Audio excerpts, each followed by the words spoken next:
Voici mon top 3 de la honte version Espada. On nous a vendu ces types comme les 10 commandements de la mort. Des prédateurs ultimes façonnés par Aizen lui-même. Mais quand on regarde les faits, certains sont de belles arnaques. Voici 3 Espadas que je ne peux décemment pas défendre, tellement ils sont honteux. En 3e position, Aaroniro.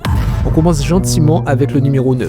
Son pouvoir est censé être illimité. Il a dévoré 33 650 holos et peut utiliser toutes leurs capacités. 33 650 holos, j'ai dit. C'est la définition même de broken, non?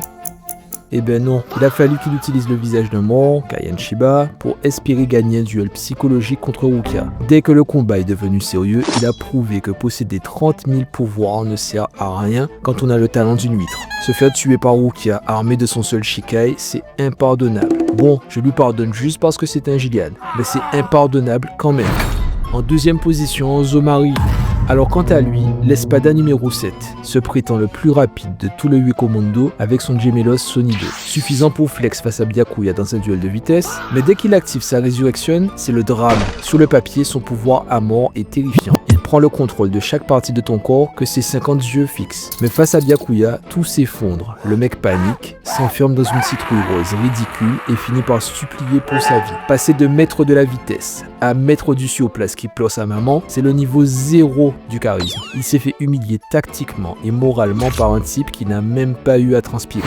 En première position, mon incontestable numéro 1, Yami, le roi de la fraude ou le plus gros troll de Tite Kubo. Appelle-le comme tu veux. Le type n'a fait que prendre des coups avant qu'on nous sorte le twist du siècle. Le numéro 10 devient le numéro 0 une fois qu'il active sa résurrection.